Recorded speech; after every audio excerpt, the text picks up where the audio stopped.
it's Stephanie, and today I'm going to do books that spell Christmas. So I am picking book titles from my bookshelves, and each title is going to correspond with a letter in the word Christmas until I've spelled out the word Christmas. I wanted to pick books that I don't talk about that often, so it doesn't seem like I'm just talking about the same 5 books all the time.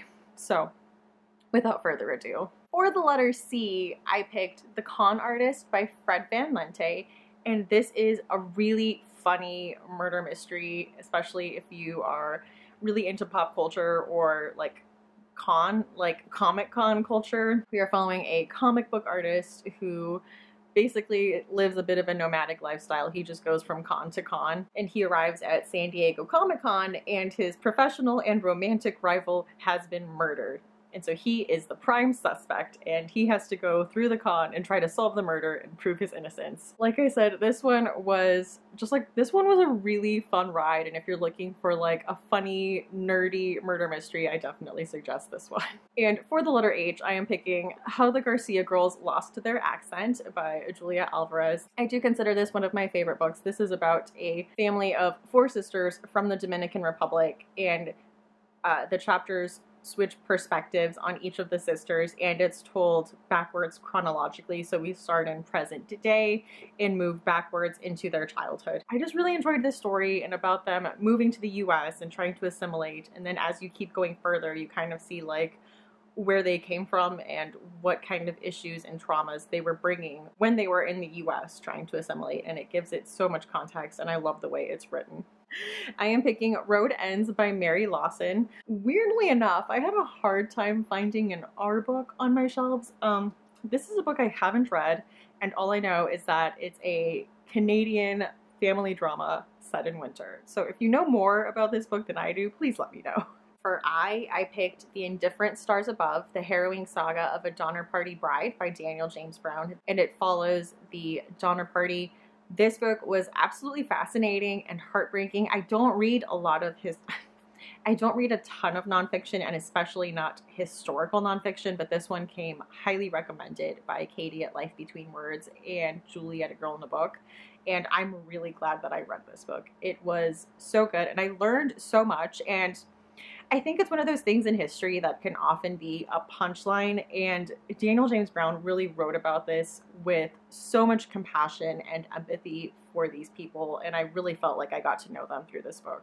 For S, I'm doing something a little different, and I'm going with volume 2 of the complete Sherlock Holmes. This is a copy I have had since maybe late junior high. You can see it's a little worn. But I was obsessed with Sherlock Holmes when I was around that age, like late junior high, early high school. I could not get enough. So this is my worn copy. It's like one of those Barnes and Nobles editions. Weirdly, I don't think I had volume 1, so I just have volume 2 of the complete Tales of Sherlock Holmes. So like half of the complete tales. For T, I have Charles Portis's True Grit. In case you didn't know, I co-host a podcast called Books in the Freezer, and we recently had Grady Hendrix on, who is one of my favorite horror authors writing right now.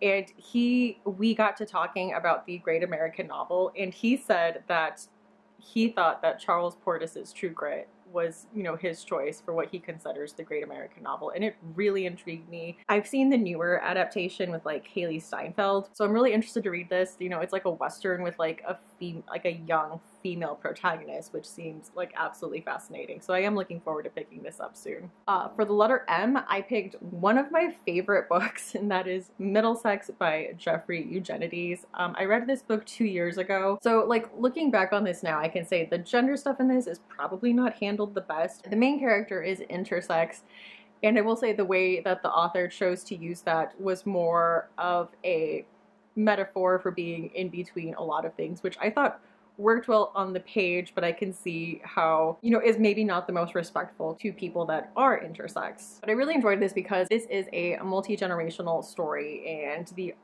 main character is really going through and telling us the history of his family and how he came to be, and you really get a lot into the history of his family moving from Greece to Detroit to the suburbs, and you really get a nice, neat timeline of his life. And Jeffrey Eugenides is one of my favorite writers ever. So this is Middlesex by Jeffrey Eugenides. The next book was a book I picked up at the thrift store.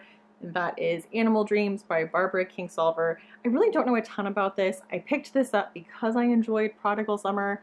I know this takes place in Arizona, and so far from what I've read in her books, they're fiction, but they're very environmental and about animals and like wildlife, and that definitely seems to be the case here. Honestly, no clue what this is about. So if you know, please let me know.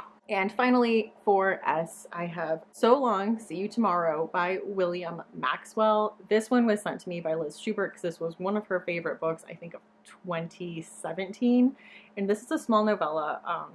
I can just summarize it by reading the sentence on the back, but a murder on a tiny Illinois farm in the 1920s is at the center of this intensely moving exploration of passion and its effects on two families. Liz honestly gives me really great recommendations. So this seems like there's a crime and we are dealing with the aftermath with two families, which I love stories that deal with the aftermath of traumatic events and how families deal with big issues like grief and trauma. So just by the synopsis, I can tell that this is probably going to be right up my alley. But yeah, I don't know why I haven't got around to reading this yet. But anyway, that is So Long, See You Tomorrow by William Maxwell. So anyway, guys, those are my picks for books that spell Christmas. Let me know if you have any thoughts or opinions on any of the books that I showed in this video. Thank you so much for watching, and I hope to see you again soon. Bye!